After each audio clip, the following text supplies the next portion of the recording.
नमस्कार साथियों, मैं योगेश गुप्ता एक बार फिर से स्वागत करता हूं आपके अपने YouTube चैनल पाठशाला रेलवे एग्जाम में। बच्चों, आपको मैं बता दूं, मन बड़ा दुखी सा है। मन इसलिए दुखी है कि एक बच्चा मेहनत करता है, साल साल भर दो दो साल भर जो है कोचिंग में फीस भरता है, अपनी चप्पल घिसता है ऑफलाइन कोचिंग में जाकर, और फिर बाद में पता चलता है कि उसके एग्जाम में जो सेंटर में जो एग्जाम हो रहा है उसमें कुछ बच्चे ऐसे हैं, कुछ नकल माफिया ऐसे हैं जो कह सकते हो उस पूरे सेंटर का जो मलाई है, क्रीम है, वो लेके चले जा रहे हैं, मतलब सिलेक्शन लेके चले जा रहे हैं। बच्चों, ऐसा ना बिहार और झारखंड में ज्यादा हो रहा है, जो कि हमें साफ साफ पता भी चल रहा है। जो कि अभी कल जो रोशन पकड़ा गया था और उसने जो कबूलनामा किया है उसमें यही दो राज्यों के बारे में सबसे ज्यादा बोला है। साथ साथ उसने ये भी खुलासा किया है कि 2016 से वो ये काम कर रहा है और पांच पांच ऐसे सेंटर हैं, एक दो नहीं, पूरे पांच पांच ऐसे सेंटर है जो सेंटर में कह सकते हो उसने नकल माफिया या नकल का पूरा ड्रो फैला रखा है। बच्चों, मैं एक एक करके ये पूरी बात बताता हूँ आपको, साथ साथ मैं उन सेंटर्स के नाम भी बताऊंगा जिसको मैं ये बताऊंगा कि ये सेंटर में अगर आपका पेपर है तो बताइएगा, यानी यही वो सेंटर है जहां नकल की पूरी क्रियाविधि एक्टिव हुई है। बच्चों, सबसे पहले तो आप ये देखो, ये है एसएससी एमटीएस की परीक्षा में धांधली का मास्टरमाइंड रोशन मुखिया। और ये मास्टरमाइंड केवल एसएससी एमटीएस का नहीं है, ये रेलवे का भी पूरा मुखिया है। परीक्षा माफिया का कबूलनामा, ये कबूलनामा है। एसएससी व बैंक की परीक्षा 2016 से धांधली हो रही है। अब मैं देखो यहां से पढ़ना शुरुआत करता हूं। नालंदा के रहू में रहने वाला रोशन मुखिया पुराना माफिया है। प्रतियोगी परीक्षा में धांधली कर रोशन मुखिया ने करोड़ों की संपत्ति अर्जित की। रोशन ने जेल जाने से पहले खुलासा किया। अब वो खुलासा भी देखिए क्या है, उसने कबूल किया कि 2016 से वह प्रतियोगी परीक्षा में धांधली कर रहा है। 2016 में उसने बिहार शरीफ में, अब देखो यहां से आप लोगों को सेंटर के नाम मिलना शुरू हो जाएंगे कि कौन कौन से वो सेंटर है जहां से धांधली शुरू हुई है। बच्चों, अगर मैं सेंटर की बात करता हूं कि वो कौन कौन से सेंटर है जहां पर धांधली शुरू हुई है, तो देखो सेंटर का नाम है श्री राम इन्फोटेक, ये हमारा सेंटर का नाम है। ये हमारा बिहार शरीफ में एग्जामिनेशन सेंटर खुला, बायोमेट्रिक से हेर फेर कर वह छात्रों की परीक्षा कराने लगा। इसी बीच टीसीएस द्वारा बैंक की भर्ती परीक्षा आयोजित हुई, यानी ये सेंटर भी मेरे भाई उसी का है, श्री राम इन्फोटेक, ये सेंटर भी उसी का है। अरे ये बिहार शरीफ का सेंटर बंद हो जाने के बाद फिर उसने पटना के जगदेव पथ में स्प्रिंग एजुकेशन सेंटर के नाम से ऑनलाइन परीक्षा केंद्र खोला। अब दूसरा सेंटर जो 2018 से 2019 में स्प्रिंग एजुकेशन के नाम से खोला गया। एसएससी की ऑनलाइन परीक्षा में रोशन ने धांधली की, इसका खुलासा स्प्रिंग के एजुकेशन को ब्लैक लिस्टेड कर दिया गया। कई सालों तक रोशन पटना के विभिन्न केंद्रों में इन्वेस्टमेंट करके धांधली करता रहा। पटना के विभिन्न सेंटर में इन्वेस्टमेंट करते धांधली करता रहा। पटना में, कटिहार में के जदयू नेता रोशन मंडल, वैशाली के विवेक कुमार, शेखपुरा के गौतम उर्फ गौरव, प्रिंस पांडे के साथ मिलकर ऑनलाइन परीक्षा, इनके नाम भी लिखे। पूर्णिया डिजिटल और गर्दनबाद स्थित, देखिए दो सेंटर के नाम यहाँ पर है फिर से, एक तो हमारा पूर्णिया डिजिटल और गर्दनीबाद में स्थित है स्वामी अय्यप्पन एजुकेशन सेंटर।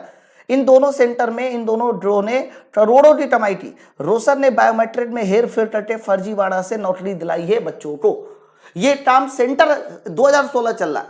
बच्चों इधर आइए, बिहार और झारखंड में रोशन के 5 ऑनलाइन सेंटर है। इसका मतलब आप वो सेंटर के नाम भी लिखे, ऐसा नहीं है। स्वामी अय्यप्पन पूर्णिया डिजिटल के अलावा गायघाट के पास बजरंगपुरी, कुम्हाराव, राजीव नगर, रांची में भी रोशन के परीक्षा केंद्र है।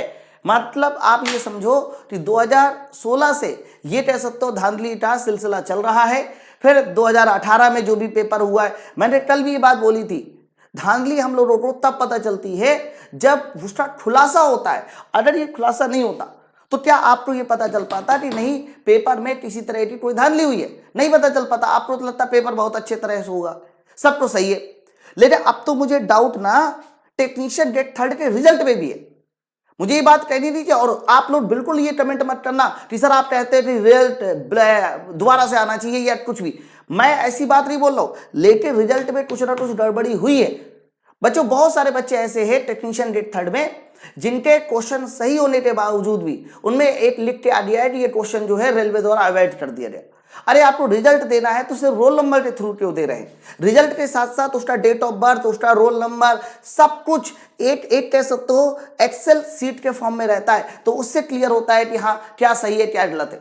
मैं मानता हूं कि इस रोशन के साथ रेलवे के आला अधिकारी, उच्च अधिकारी नहीं मिले, लेकिन ये गड़बड़ी हुई तो आप ऐसे सेंटर को एग्जाम के लिए क्यों मतलब देते हो कि ये हमारा एग्जाम करवा ले।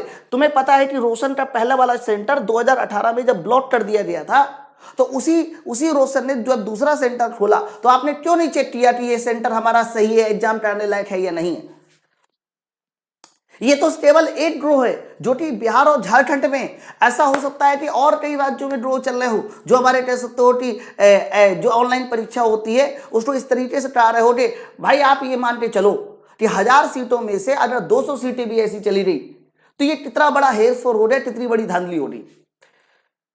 मतलब थोड़ा सा अब ना जैसे जैसे खुलासा सामने आ रहा है वैसे वैसे लग रहा है कि नहीं, कई सारे बच्चों के साथ गलत हुआ। मुझे पता है कि जिनके नंबर काफी ज्यादा आए थे उनका सिलेक्शन हो गया, लेकिन जो 2, 4, 5 नंबरों से छूट गए उसके पीछे की असली वजह यह है। अगर ये नहीं होता तो शायद जिनके 2 नंबर 3 नंबर भी कम है उनके पास भी टेक्नीशियन ग्रेड 3 का रिजल्ट होता। तो अगर आप भी इन सेंटर के आसपास रहते हैं तो नीचे कमेंट सेक्शन बताइए, साथ साथ लोगों को भी बताइए कि ज्यादा से ज्यादा वीडियो करके बताएं कि रेलवे को ऐसे एग्जाम सेंटर को बुक मत करें। एग्जाम तो लेना है, मुझे पता है एग्जाम लेना है, बिना सेंटर को बुक किए एग्जाम नहीं ले सकते, लेकिन ऐसे ब्लैक लिस्टेड और ऐसे नाम को आप क्यों नहीं ब्लैक लिस्ट करते हैं। क्या कर रही है आपकी टीम, एग्जाम सेंटर का कोई मानक है कि नहीं कि उठाया और किसी को भी आपने ऑनलाइन सेंटर बना दिया। क्या बताया यार, हद हो रही है। इतना पैसा लेते हो तुम लोग यार और एग्जाम नहीं करा पाते हो ढंग से।